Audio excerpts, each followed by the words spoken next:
জুমার দিনে বাড়াতে এই দুরূদটি ১০০ বার পড়ুন।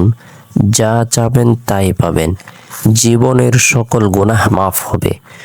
জুমার দিন সাপ্তাহিক সকল দিন থেকে শ্রেষ্ঠ দিন। জুমার দিন দোয়া কবুল হওয়ার দিন। জুমার দিন আল্লাহ পাক রব্বুল আলামিন অসংখ্য অগণিত নিয়ামত প্রদান করে থাকেন। জুমার দিনে অথবা রাতে কোনো মুমিন মুসলমান যদি ইন্তিকাল করে মারা যায়, আল্লাহ পাক রব্বুল আলামিন তাকে শহীদি মর্যাদা প্রদান করেন। আল্লাহ তাআলা তার সকল গুনাহগুলোকে মাফ করে দেন।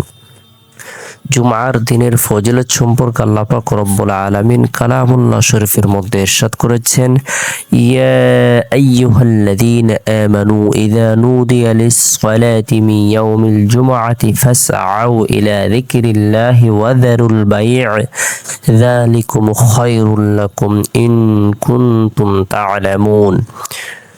হে মুমিনগণ, জুমার দিনে যখন জুমার নামাজের আজান দেওয়া হয়, তখন তোমরা আল্লাহ তাআলার স্মরণে নামাজের উদ্দেশ্যে মসজিদে চলে যাও এবং বেচাকেনা বন্ধ করো। এটা তোমাদের জন্য উত্তম যদি তোমরা উপলব্ধি করতে পারো।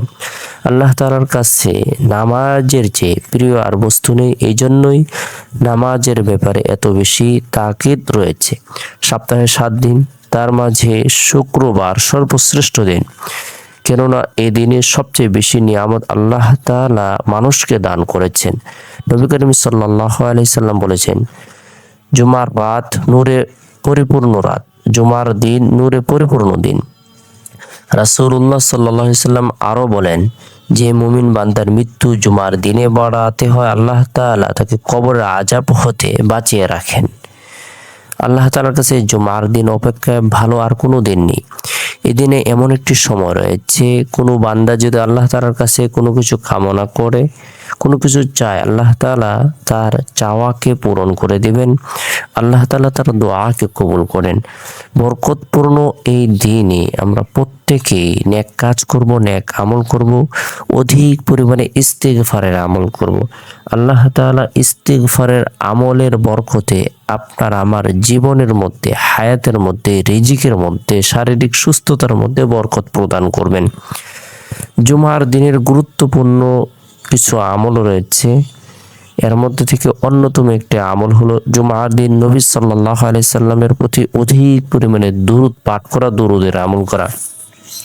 হাদিসে উল্লেখ রয়েছে, যে ব্যক্তি জুমার দিন গুরুত্ব সহকারে দুরূদের আমল করবে, আল্লাহ পাক রব্বুল আলামিন তার উপর খাস রহমত বর্ষণ করবেন, তার গুনাহকে মাফ করে দেবেন, তার পদমর্যাদাকে বৃদ্ধি করে দিবেন। রাসূলুল্লাহ সাল্লাল্লাহু আলাইহি সাল্লাম তার জন্য সুপারিশ করবে। বিশেষ করে জুমার দিন আসরের নামাজ সম্পূর্ণ করার পর নিরিবিলি এক পরিবেশের মধ্যে বসে গুনাহ মাফের উদ্দেশ্যে তওবার নিয়তে ১০০ বার ইস্তিগফারের আমল করব। আস্তাগফিরুল্লাহ রাব্বি মিন কুল্লি যামবি ওয়া আতুবু ইলাইহি। এরপরে ১০০ বার এই দুরূদটি আমরা পাঠ করব। আল্লাহুম্মা সাল্লি আলা মুহাম্মাদিন নাবিয়িল উম্মি ওয়া আলা আলিহি ওয়া সাল্লিম তাসলিমা। আল্লাহুম্মা সাল্লি আলা মুহাম্মাদিন নাবিয়িল উম্মি ওয়া আলা আলিহি ওয়া সাল্লিম তাসলিমা। ১০০ বার দুরূদের আমল করার পরে হাত উত্তোলন করে রিজিক বৃদ্ধির উদ্দেশ্যে, হায়াত বৃদ্ধির উদ্দেশ্যে, শারীরিক সুস্থতা লাভের উদ্দেশ্যে দোয়া করব, মুনাজাত করব, নিজের গুনাহ মাফের উদ্দেশ্যে আল্লাহ তাআলার দরবারে তওবা করব। আল্লাহ তাআলা জুমার দিনের খাতিরে জীবনের সকল ধরনের হতাশা, পেরেশানি দূর করে দেবেন, দোয়াকে কবুল করবেন। আল্লাহ তাআলা আপনাকে আমাকে সকলকে বুঝার আমল করার তৌফিক দান করুক।